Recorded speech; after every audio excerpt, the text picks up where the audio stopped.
everybody, it's me, Anthony Couch, a guitarist on YouTube. A little bit different setup today. Very off the cuff. I usually put a bit more effort into the editing of these videos that I do, but this one, you know, I wanted to play today. It's for Friday, I've got some students later, but I actually want to do a bit more playing today. So I thought I'm going to use this as a bit of an opportunity for you to see a bit of warts and all shred practice, lead guitar playing practice that I do. So I'm just going to go on YouTube, as I'm sure you do, and just type in backing tracks, see what comes up, and play along and see where that takes me. This one is Elevated Jam Tracks. Massive channel, a lot of views on this one. This is a deep atmospheric ballad. The way I'm going to do this is I'm just going to let it play. I've just got this going now, I've not really heard it before. I'm just going to let it play, and I'm just going to play something. I know it's in E minor, but there's got to be more to it than that later on. So first of all, I'm just going to play something. Sorry about the sound, there's not much I can do about the sound. Today's very off the cuff. One for the hardcore couch potatoes. Can't be bothered hooking it all up and figuring all that out. Hopefully the sound quality is usable. If not, then you can have your money back.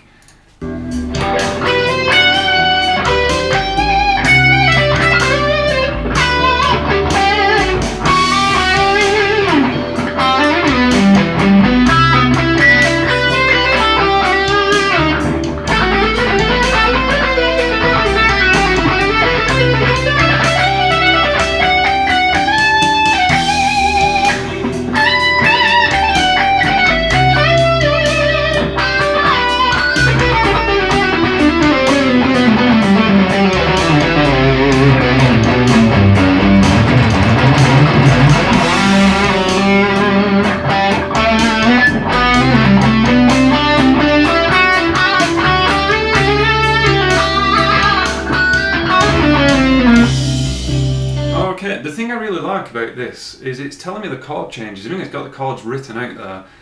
So that's just me just playing, just warming up and getting to grips with the feel of the piece and getting my fingers on the fretboard. What would I do next? Well, I would first of all make Pinhead's head bobble, like that.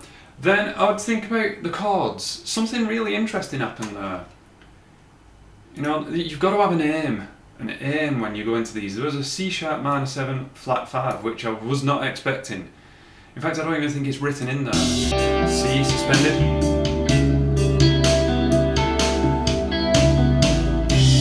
So it's creating some nice tension. C suspended second, C sharp, minor 7 flat 5, back down to C suspended second. So I would be thinking C suspended second stuff, C suspended second, C, D, G.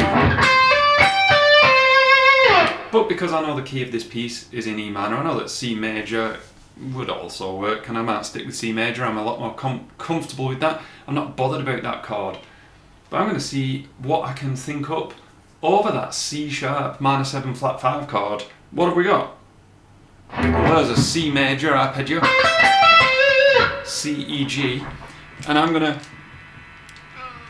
now right next to that C, E, G, play a C minor 7 flat 5 arpeggio, which is C sharp, E, G, B.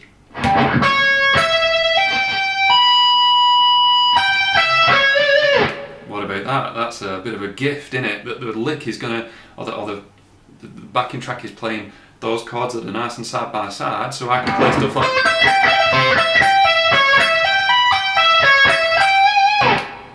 I think something like that's gonna sound really nice. Let's take that back a bit. It might catch me off guard, but so what? It's only music.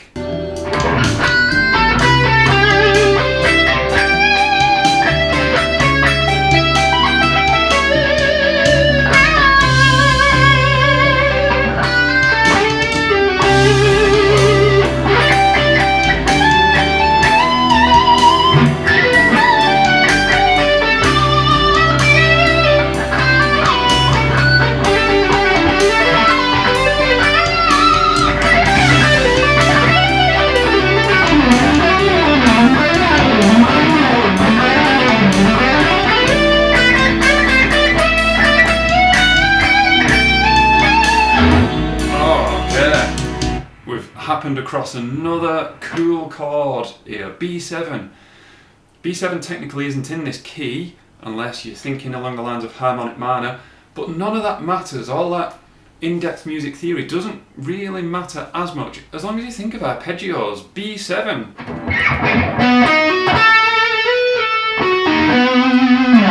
What was the chord before it? Over here it tells you A minor with an added ninth, then B7, and it's going to be followed by an E minor. So I'm not just thinking of B7 now, I'm thinking of the chord before it, the chord itself, and then the chord after it. So A minor first, or an A minor 7, just because I like that shape and it's going to sound nice over that. Then the B7,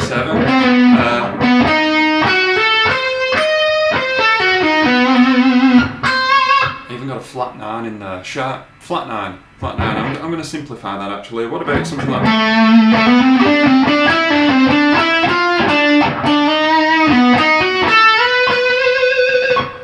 to E? So I can go down to a G, which is in the E minor chord. Let's just see what happens. But mainly the thing is that you're watching me work. I'm not, before I was just doing shred over it in E minor, but now I'm thinking about these chords, and I'm working on this because I want this stuff to creep into my improv playing, so then I'm not relying on just one scale, which is fine, it's totally fine, but I don't want to do that in my playing. So I'm going to give Pinhead's head a wobble, and I'm going to go back, I'm going to see what happens over this. A minor, A minor, B7, E minor. There we go.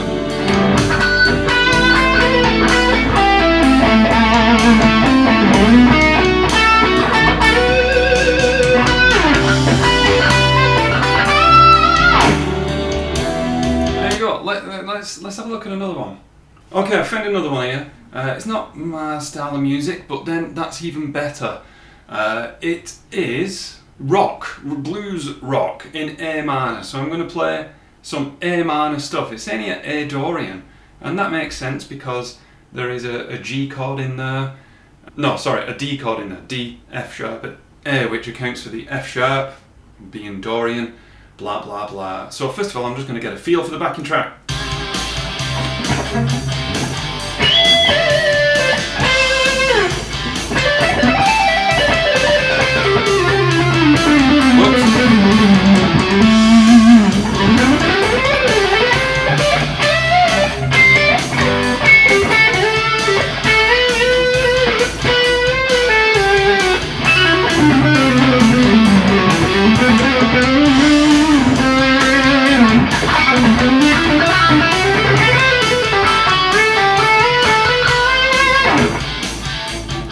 Can you tell I'm not really feeling this one, but I'm just going to power through because that's what this video is all about. I've got to make it work.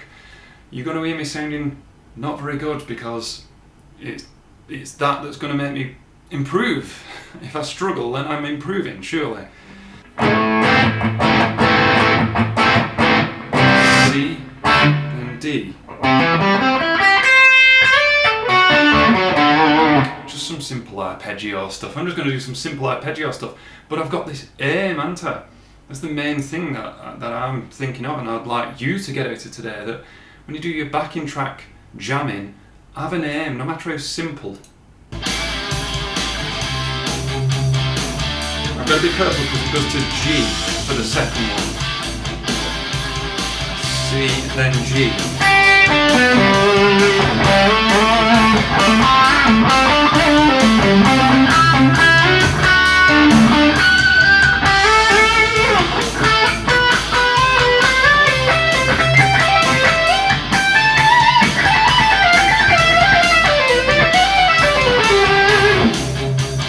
Now I haven't done my homework. Aeolian. This shape. This is another thing that I've got to think about. Another thing that I've got to think about, that, yeah, I know it's in A Dorian, I can't just think of the A Dorian shape down here. I have to know that it would be fret 7, Phrygian shape, which is the way we think as guitarists. Then Lydian, mixed Lydian, Aeolian up on fret 12. So all this works.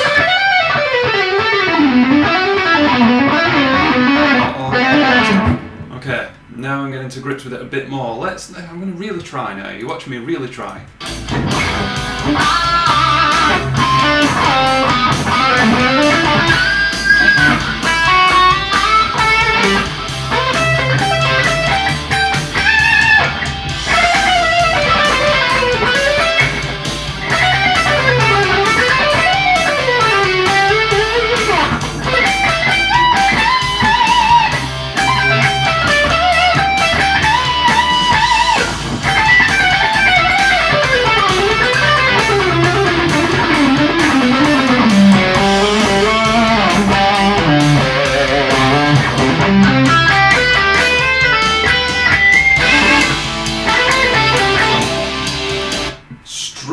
struggling. Doesn't matter, I'm going to leave it in. I'm going to move on to one more. Let's do one more.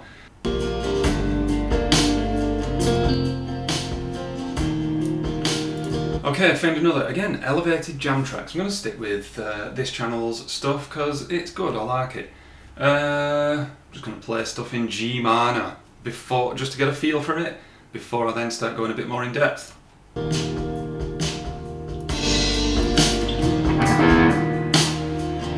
G minor. Okay, yeah. The thing is, I'm reluctant to just come in at that position. I have to think, I'm trying to force myself to think backwards.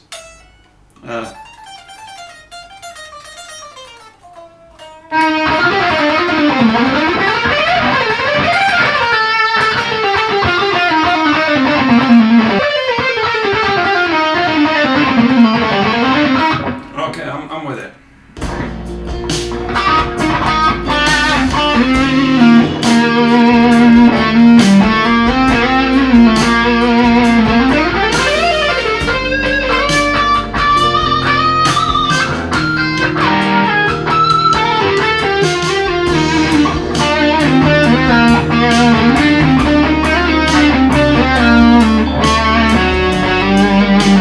Okay, well, here we go again. Did you hear that chord change? It goes from E flat to D7.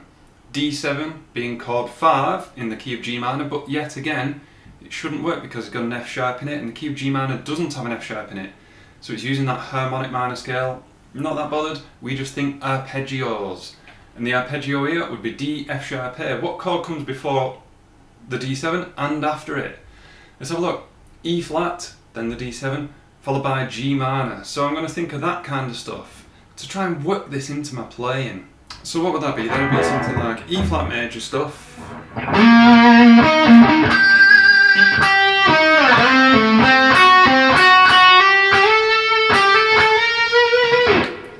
That sounded nice. There was a lot of chord tones going on in there. Started off in E flat major.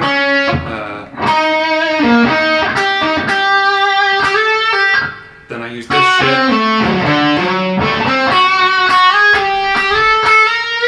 Ending on a B flat, which is the minor third of G. That would really work if I can get it to work in this. Yeah? Can I have your assistant?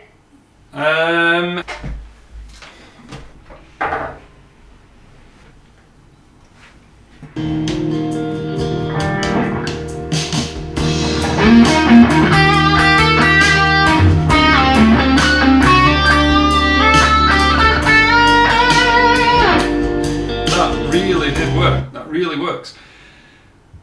Playing the changes over these chord progressions. This video has been so fragmented, but I really wanted to do it, and as soon as I've edited this, I'm going to do more of this practice for me, and I hope it inspires you to do this kind of practice for yourself as well. It's really worthwhile. Anyway, that's it for today. Hope you enjoyed it, hope you stuck around, hope you got where I was coming from with this one. Go and watch loads of YouTube videos, YouTube backing tracks, and play over them, but always have an aim. Have an aim. Thank you very much. I've been Anthony Couch, and I'll see you in the next video.